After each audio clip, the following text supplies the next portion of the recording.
Hello, my name is Vip Vipperman, and I'm excited to be back in the studio today on the Backing the Bold podcast.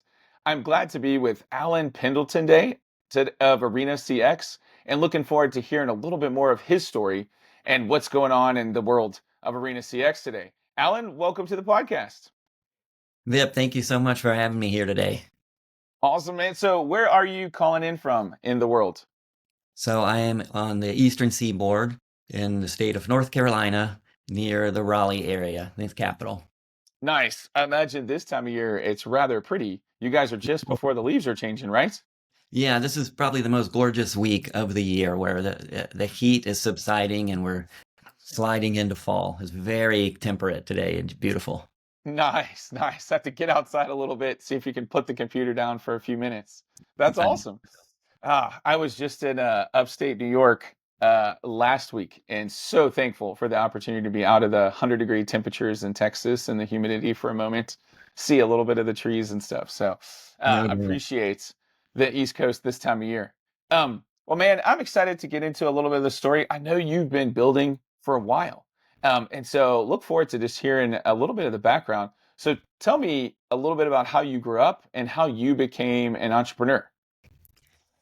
Super. Yeah, so I'm a North Carolina boy, born and raised here, one of the few in the Raleigh area who's not transplant or imported from elsewhere. I'm homegrown North Carolina. Gotcha. Um, Grew up on the East Coast. My grandfather was an entrepreneur. My father was as well. So it was kind of something I grew up in and around and didn't know much of anything else. That said, for the first chapter or two of my career, I did work within large companies and Hmm. found myself gravitating towards building the new things in the skunk works or in the new business unit inside of companies. And it's sort of an intrapreneurship Yeah. blossomed. And the fact is, ArenaCX is a spinout. So it is a bit of a crossover. It's intrapreneurship until you're on your own. And then the mothership kind of flies away and it starts to feel a lot more like entrepreneurship after a while. Yeah. No kidding. And in particular, you've been a lot in the tech space. Did you go to college specifically for technology or engineering? What was it that in the like what did you major in and what did you end up, getting into early on? Yeah, absolutely. So, my background, my undergrad was English literature. You can Okay. see the books behind me.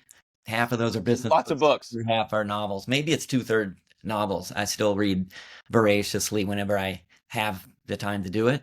Nice. Um, and so I'm creative in that sense. My number one motivator when I'm tested for personality assessments has been creativity. And so I Hmm. like the business context and I like quant and I like structure, but I'm driven to find creative outlets, and that's worked its way into problem solving in kind of different and unique ways. That said, I am in the tech space and I've been part of tech companies for a long time. And that English lit degree, as much as I love it, didn't bring me a lot of credibility in that space. So I did go back after a while and pursue an MBA to kind of uh, demonstrate some business competencies. Yeah. Well, I was going to ask you if you graduated with an English lit degree, and how did you get into technology? Get those first jobs. That's what the jobs are here for one thing. I mean, we're in the Research Triangle Park area. There's a couple of hundred major institutions that are all congregated in between the kind of the triangle of Raleigh, Durham, and Chapel Hill. And Yeah.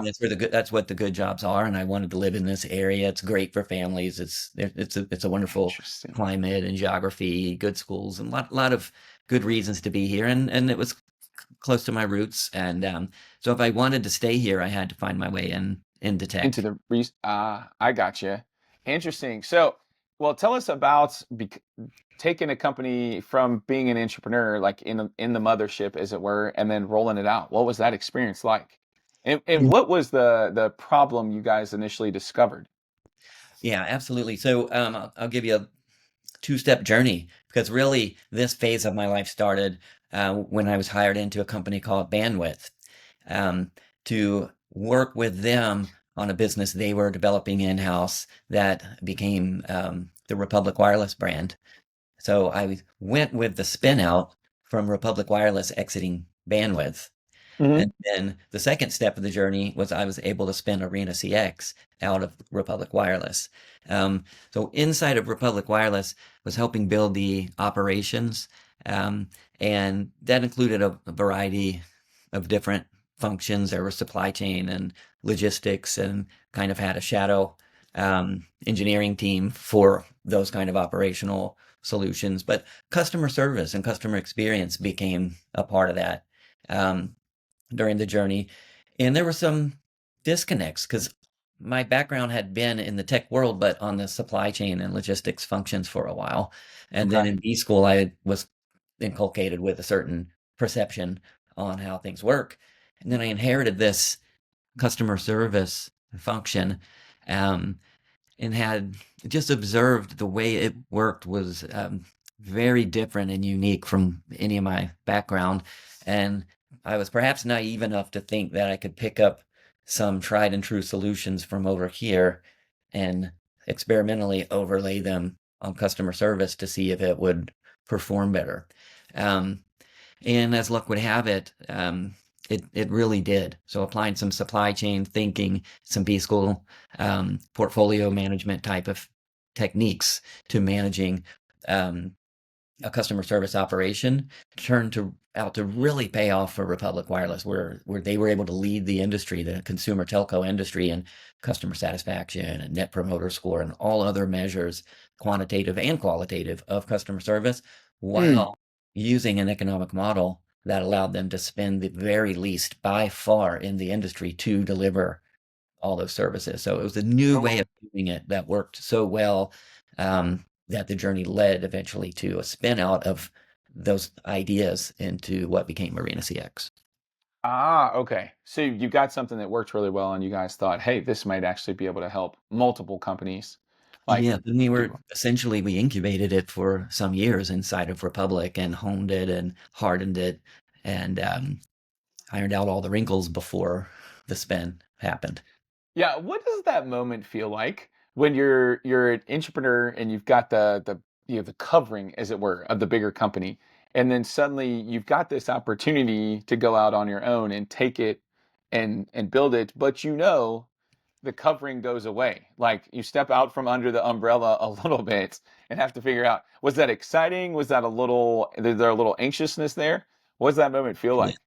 Yeah, I've got two moments that are kind of defining moments. One was building this completely different transformative model in Republic before we even contemplated the spin. And what I think of there is, um, we had built this drone and we had these complex control panel with all these knobs and dials, Mm, and we were going to fly it out there, the test run is to see, will this fly? And yet we send it, there's a thunderhead, we're sending it straight into a storm, and you mm, don't know what's going to happen. um, and that's how I felt when we launched the Arena CX concept within Republic. But as luck would have it went straight through the thunderhead. Everything worked, and it turned out to be a really good way to do this. But yeah. then later, when it came time to contemplate the spin out, um, the mothership concept is one, it's going to fly away, but I sort of have thought of it as almost like snorkeling. Okay. Right, you're on this trip, the crew goes out, you're on the boat, you've got your escape route back to the island and the mainland, and you've got all your equipment and your friends around you and your peers, um, but you just go deeper. And Yeah. when and you realize at a certain point, if I don't go back up now and get on the boat, I'm on my own. Yeah. And you choose to stay in those deeper waters, knowing Mm, knowing that the support network can go away. In reality, um, the ecosystem we were born from has been wonderful. We've been able to stay connected. Some of them are on our board, oh, and nice.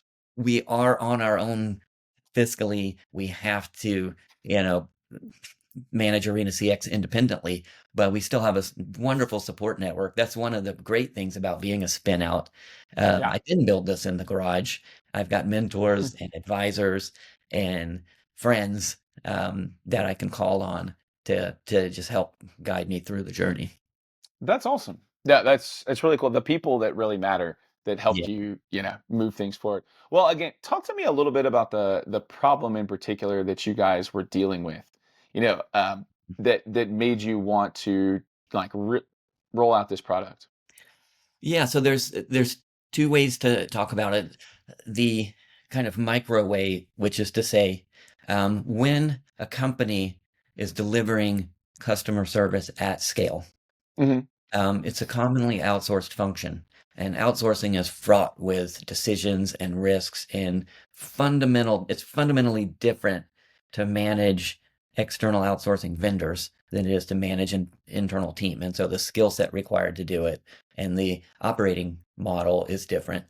Um, and so within Republic, we applied some new techniques that basically said we can deploy third-party experts, and these outsourced customer service companies are referred to as business process outsourcing (BPO) Yeah. companies.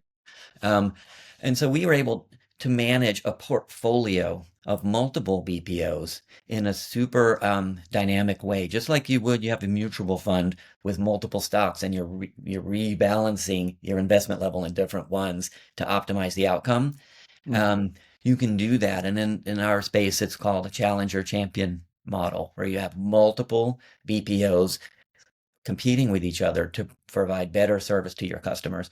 So we built a model that kind of embedded the challenger champion concept into Mm. the operating model in a real-time dynamic way where every single customer interaction is being rebalanced for optimal outputs, and it makes it that's the best and easiest way to manage a portfolio of BPOs for one company.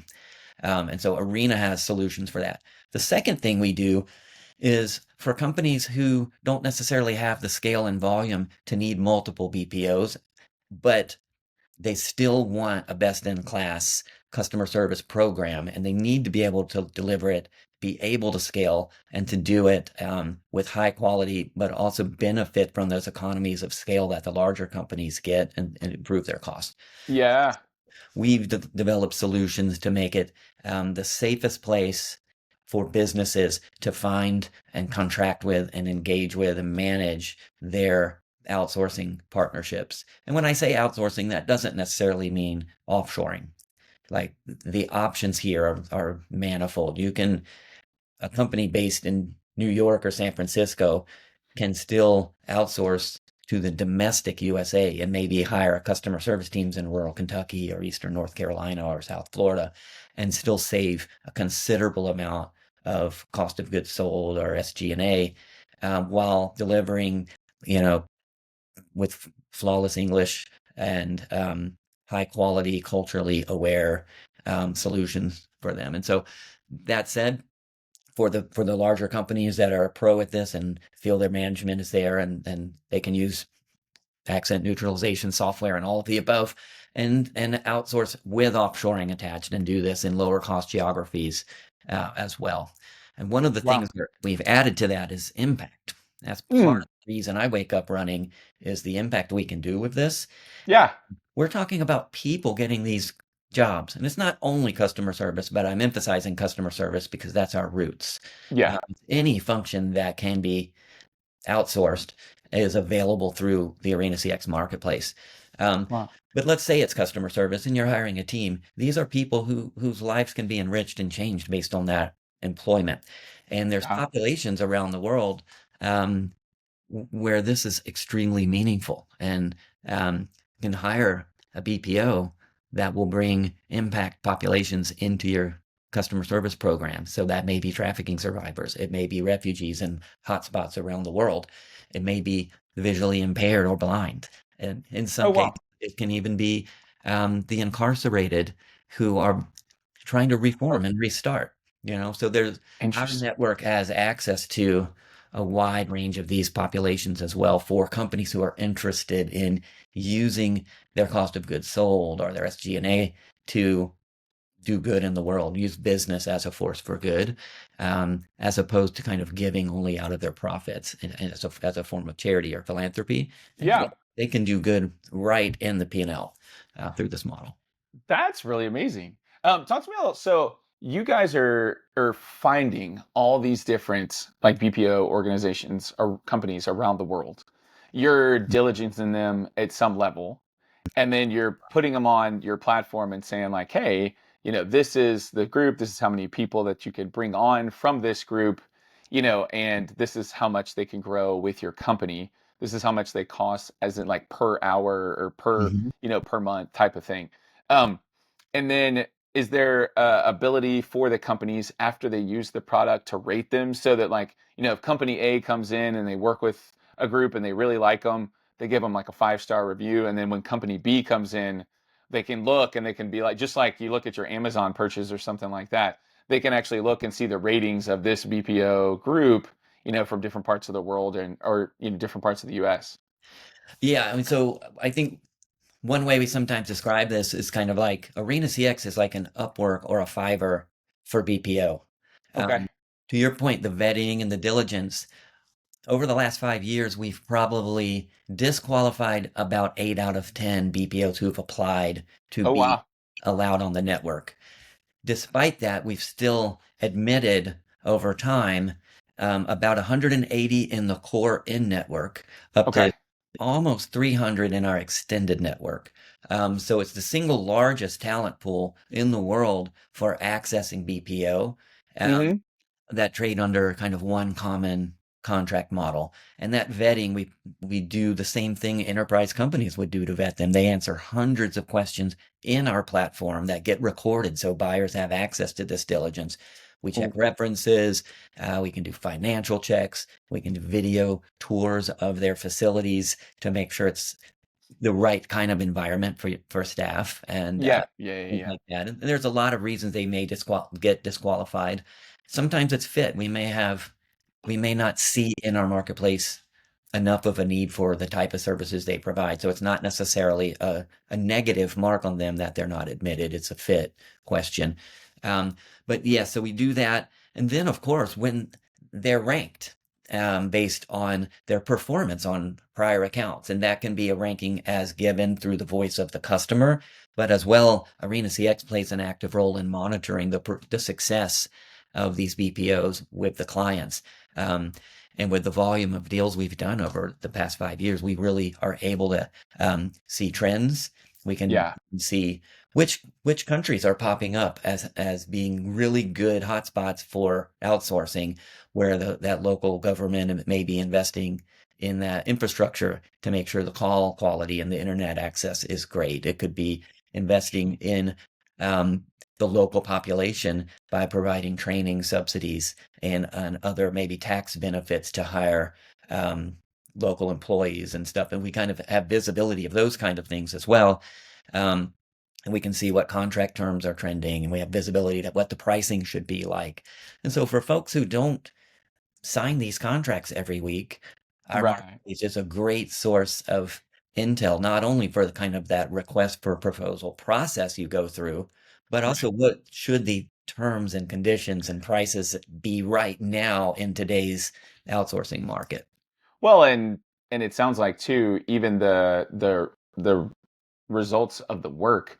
If they know, if the BPO that you've been working with knows that they get to stay on your platform and work for other organizations over the next, few years, if they do a good job, then and encourages them to do a good job with that client. If it's just a one-off deal and they're like, hey, we're just going to do the work that we can because we got, we took a deal on this one, got paid a little bit less, just a one-on-one deal with there's no real reason that they have to perform at their best. That's right. Aside, The maximum risk they have is losing that deal. yeah, Where on this platform, if they underperform, they can lose the current client.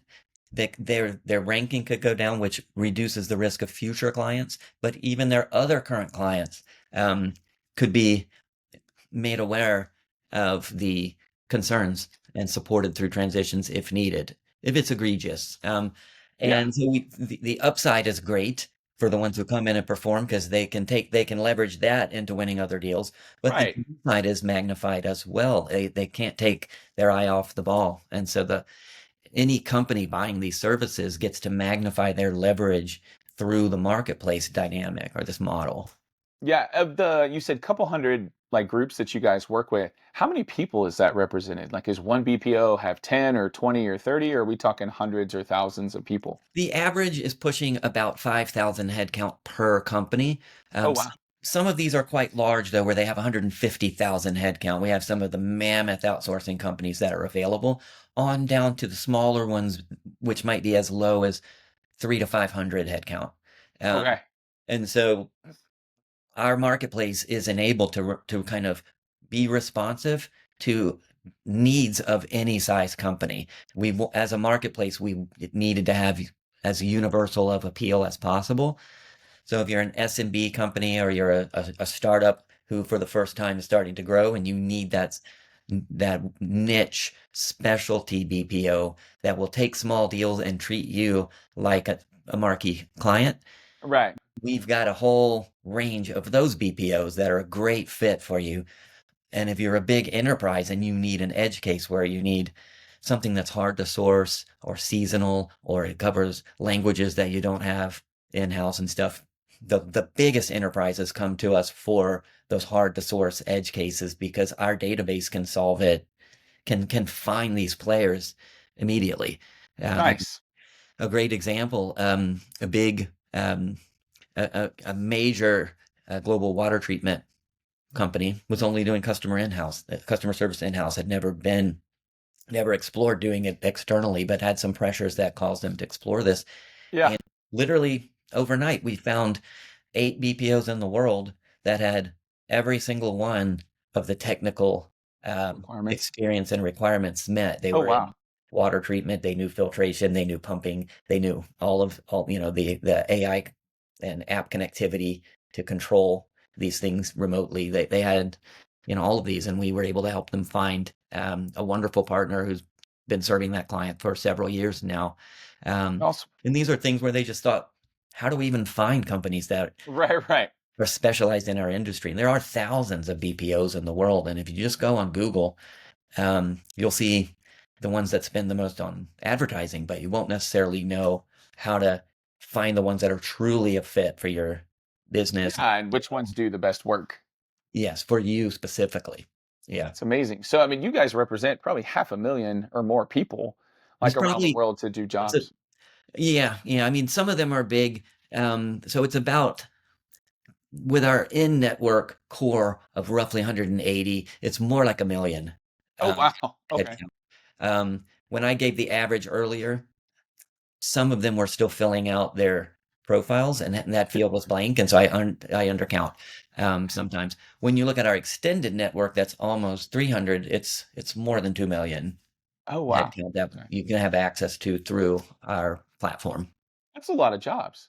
One of the things we're super passionate about is like helping people get better jobs, like Yeah. ups. And that was one of the questions I was going to ask you about, especially when it comes to like upskilling, and that sort of thing. What is the level of training like? I mean, I kind of think like I can imagine one BPO is like doing telecom because that's where you came from, like that space, Republic Wireless, and that type of work.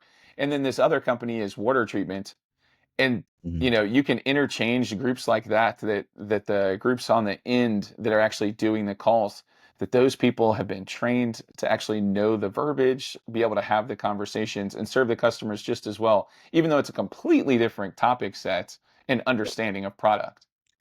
Yes, I mean, one of the things BPOs themselves have had to become expert in, especially the ones who've been around long enough and pass our vetting, Yeah. they have very strong learning management systems and programs where it's centralized, standardized, they have common repositories, and the ability to enroll in, take, pass, get certified in different skills is very controlled up to a high level of quality. So it's a skill set that the BPO possesses that may not be quite as mature in the company that is hiring them, and so you can leverage the BPO to up level your own training programs. Right. We call that training capture, and it often starts with kind of if it's a small or mid-sized business, they may not have this all documented into a robust training program. We hear all the time that the way they train people is they sit them down next to others and they shadow them on the job for a while and they just teach them classroom style. So Right, they right. intimidated about outsourcing because they don't feel like they can train these folks, but they know their product is technical and difficult to learn. And in-house, it takes people 6 months to be viewed as skilled enough to fly solo. Um, that's a very common problem that has been solved for for a long time in Oh, BPO. wow.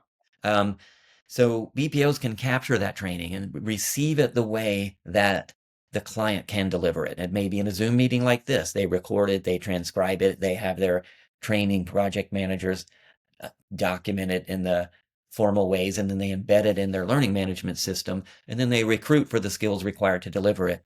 And they also, when you select the BPO, if you're selecting one that's located or has a center in a talent pool where there's a lot of people they can hire and recruit who've been working in this industry, Yeah. they can pull them in with pre-existing knowledge and then put them through this battery of training. And then once the BPO's been in place for a while, they can do the shadowing within the BPO because there's at least crop number one of talent has leveled up to that level of competence where they can be trusted.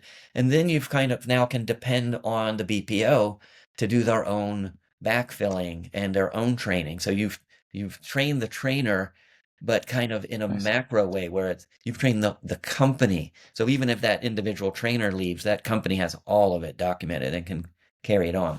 Nice. That's amazing. A role, we can help transition that body of knowledge from one BPO to another. So even if the BPO leaves, you're still safe by trading through a marketplace as opposed to just hiring a one-off.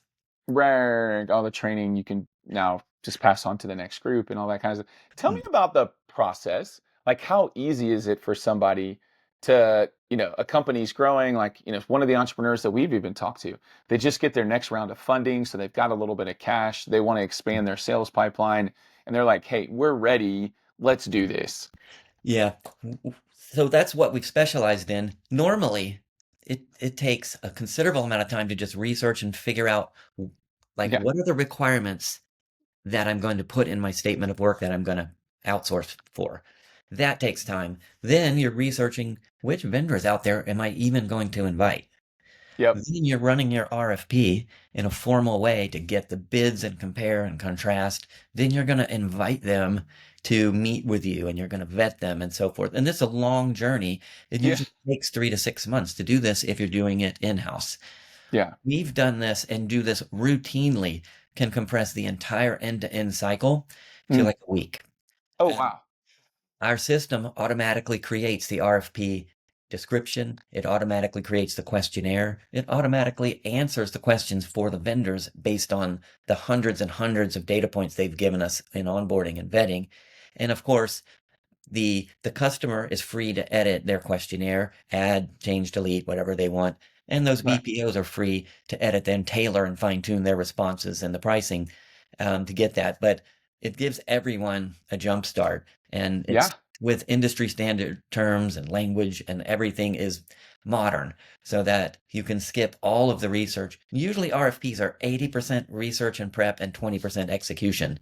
Yeah. So when you take that 80% away because our system is built to do this natively and it's all we focus on, um, you can do these fast. And we had a big four accounting firm come through and use it. And we had 22 vendors, full proposals with roughly 100 RFP style questions answered for them Mhm. within 3 or 4 days. And they picked the winner within like 8 days from the first time they called us. Oh, my So word. we Yeah. can do this faster than I think anyone in the world Yeah. because No kidding. for fully dedicated platform for this kind of narrow niche focus. Yeah, yeah. Tell me about the type of job, like as far as the end user person and the quality of a job that this ends up being for them. Like normally is are they getting paid a wage that is allowing them to have a certain lifestyle, that type of thing, especially in those like different parts of the world. Do you have much experience with the end user side? Yeah, well, sometimes the way we define the end user, let's say we're going to continue on the talking about customer service. The end user is the business customer's customer. Right, right, right. All Sorry. customer service. What I think you're talking about is the talent. that is receiving these customer service jobs, how Yeah. do we know that they're getting treated well, that they're getting the benefits that are appropriate for them in their location, and that it's the right wage, even the right size of the desk they're in. So part of our onboarding, like we get videos of their facilities, we document the square foot per customer service agent, and if it's below a certain threshold, then we call that a sweatshop, and they're not going Oh to be wow. on our platform. Um, so there's a great deal of vetting about the accommodations. Another piece is the benefits. We understand what benefits they provide, what what they pay, and their attrition rate, which is a good kind of Indicator. indicator of whether they're retaining. And we have some BPOs that completely blow away attrition. Like customer service jobs, you hear attrition rates of more than 50% some like on the regular. Mm, In a lot of like in the US, a lot of people don't see this as a long-term career. Their mm. early career, they're getting their start, they're doing this for a while, learning how business works and how to interact, and they're looking for that promotion or and they end up Yeah, getting to get out. Yeah. and so when you mentioned training earlier, retraining the new crop of talent is um, a real pain point that we try to help solve for. One way is the attrition rate. And we have BPOs that have near 100% retention. And so some of them, for instance, imagine this, a BPO that employs trafficking survivors, Mm, right? Trafficking survivors have had um, some almost unimaginable conditions they're coming out of, yeah. and their re-entry into survivor flourishing needs some accommodations, right? They want to be in a safe building. They want to work with people they trust and know. And Yeah. if they find a new place of employment that feels like home, they will stay on the account. And so Mm, the client who's hiring that BPO that benefits from this incredible retention gets customer service agent that may learn their product month over month and get better and better and better at it. And we yeah. find that those kinds of BPOs also just you see their KPIs, their customer satisfaction scores Mm, are better than many because they're benefiting from things like that. We see yeah. others that may be faith-based and have just chosen to run their BPO business and offer benefits and salaries that cut their own margins so they can do good through their business. Oh Um, wow. and we're aware of ones in the Philippines, for instance, that where it's common to provide insurance, medical insurance for the employee, but not for the employee's family, right? But Okay. we know BPOs that will cover the whole family. Oh And wow. we know BPOs that actually have converted to nonprofits so that they can continue to do good with this. And Mm, so it's really there's cool. ways to think about this that are nuanced. Yeah. And what type of BPO are you looking for? And are you looking to make sure that it's not a sweatshop? Because but no business wants to be embarrassed and shamed Right. for making the even unintentional mistake of hiring the wrong outsourcing company that has a great PowerPoint, but their real conditions are poor, right? Right. Right. Um, and so you want to be above that floor where you're at Yeah. least in market, but you can push that to the ceiling as well if you're favoring the best customer satisfaction, the best retention, and you really want your brand to resonate through those kind of teams. So I want to harp on that for just a second. I love that you said that. Like some people will go the minimum because they want to save the costs Mhm. and that kind of thing, but other folks really push for the ceiling because they want to provide the best, service, the best quality, and the best care than Mhm. others. Tell me about how that relates to y'all's culture. Like, talk a little bit about the culture within Arena CX. Yeah, I mean, we're about to turn 5 years old, um, Okay. September 15th, 2025. Oh man, Yeah. congratulations! It's right there. Yeah. Originally, we inherited a culture from Republic Wireless, which is now branded as Relay, and it comes out of the bandwidth legacy. Both of those enterprises were and are kind of famous for their workplace culture. Oh Um, wow. and so we inherited that as part of the spin out. Every one of our initial founding team came from the Republic Wireless business, and we have Republic folks on our board. And so we're able to kind of benefit from that much more mature and intentional culture. But now we're 5 years in, and it's ArenaCX is our own new and different culture. So one thing is, it's a marketplace, and high ethics is essential in all of our Hmm. activities. We want ethical trade on the marketplace. We Yeah. we don't want to let vendors in who are doing things in ways that would be surprising to the buyer. We help vet that. We want Right. to help buyers and sellers make win-win deals. Uh, Hmm. we want transparency in every decision and process, and so we promote that.